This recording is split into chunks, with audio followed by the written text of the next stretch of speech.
Halo, assalamualaikum warahmatullahi wabarakatuh. Sahabatku, penggiat lebah, peternak lebah, dimanapun Anda berada, semoga dalam keadaan sehat-sehat selalu. Amin. Nah, dalam kesempatan sore ini saya akan membahas soal hama lebah, terutama untuk lebah habis cerana ya. Apa saja itu hama lebah habis cerana itu? Simak videonya terus, oke?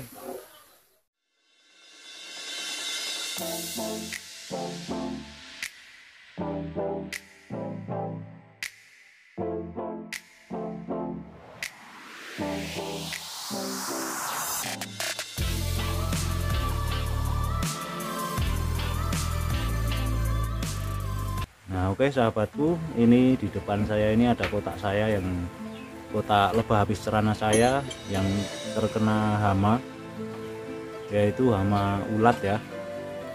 Nah, ini kesempatan kali ini saya akan membahas soal hama lebah madu. Nah, koloni ini dulunya koloni super dan sering menghasilkan madu ya kawan-kawan. Tapi sekarang sudah hancur lebur, ini sarangnya aja dimakan ulat atau hama ulat ya. Nah, ini penampakan, jadi ulatnya itu tidak menyerang lebahnya tapi menyerang sarangnya ya kawan ya. Jadi dia masuk ke ini lubang-lubangnya sarang ini, terus mereka membuat rumahnya ini di dalam sarang lebah ini ya teman-teman, sehingga membuat lebahnya tidak kerasan dan tentu saja lebahnya akan kabur dari kotak budidaya kita ya. Nah, ini salah satu hama lebah habis cerana yang paling susah untuk dihalau atau paling susah diatasi ya teman-teman. Ini untuk ulat sarang ini memang sadis banget, dia mainnya dari dalam. Jadi dia masuk ke dalam kotak, apalagi kalau kotak pakai frame kayak gini. Nah, dia masuknya dari atas ya teman-teman. Jadi dia masuknya dari atas atau di bawah tutupnya ini. Nah, dia biasanya pertama bersarang itu di bagian pangkalnya sini ya teman-teman, bagian pangkalnya ini. Nah, terus mereka mulai masuk-masuk, dia menyerang dari dalamnya sarang sini, dari dalam sarangnya ini ya. Makanya mereka tidak ketahuan sama penjaga-penjaganya lebah. Nah, ini untuk hama ulat sarang ini sampai sekarang rata-rata belum ada yang tahu ya cara menghalaunya ini. Ini hama yang paling sadis untuk lebah jenis apis cerana dan mellifera juga katanya iya, katanya juga sering diajar sarangnya seperti ini.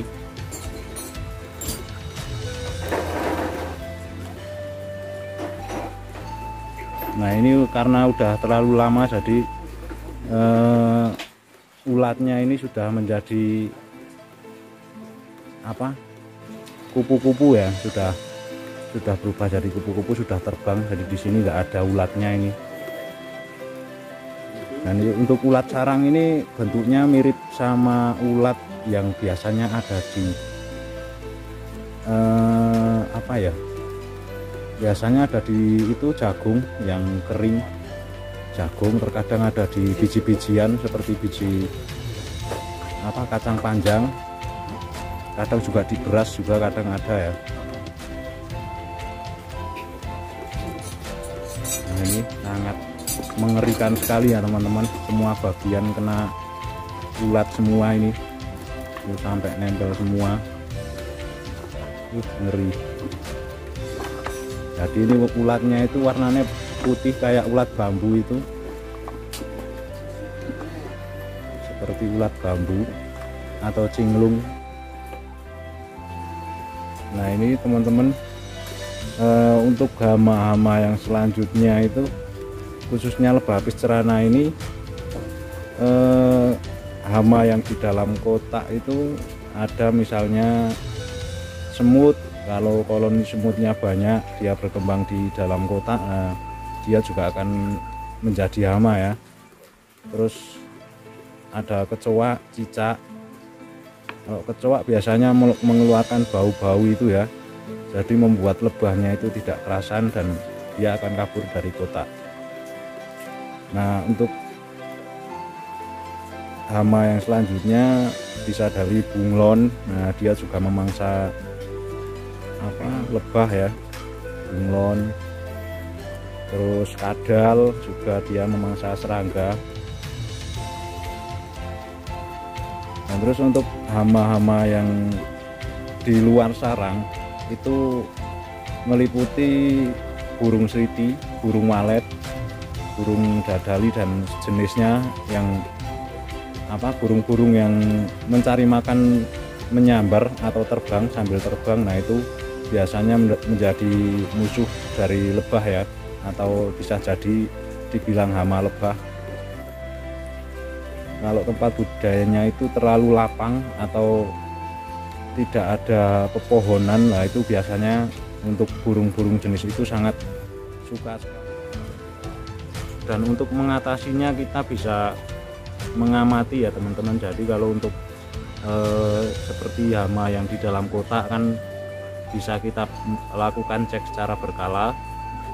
Misalnya mengatasi semut, bisa kita pakai bawahnya kotak itu pakai, kan rata-rata pakai tiang ya. Nah, di tiangnya itu bisa kasih lem tikus atau dikasih oli atau air yang supaya semutnya itu tidak bisa naik ke dalam kotak ya. Untuk kecoa dan cicak itu biasanya juga di dalam kotak ya teman-teman. Jadi dia ikut bersarang di situ, bersarang di dalam kotak lebah itu. Nah, itu kalau kita rajin pengecekan ya, minimal 20 hari sekali lah itu bisa dilakukan pengecekan. Nah, itu bisa kita usir atau kita bunuh ya cicak dan kecoanya itu, biar sekalian kita membersihkan di bawah kotak itu. Biasanya kan ada kotoran-kotoran, nah itu kita buang sekalian, terus kita usir sekalian sama itu kecoanya sama cicaknya itu kita usir. Nah, untuk mengatasi yang hewan terbang, misalnya capung, burung seriti, terus sejenisnya itu, kita bisa halau dengan jaring burung ya. Jadi tujuan kita pemasangan jaring di sekitar tempat budidaya kita itu hanya untuk mengusir burung itu biar kapok lewat situ ya, bukan untuk membunuh ya. Nah, begitu kalau cara saya mengatasi hama-hama lebah ini. Nah, oke teman-teman, ini sedikit cerita pengetahuan saya soal hama-hama lebah apis cerana, dan kurang lebihnya mohon maaf yang sebesar-besarnya. Cukup sekian video saya, sampai ketemu lagi di video berikutnya. Oke, wassalamualaikum warahmatullahi wabarakatuh.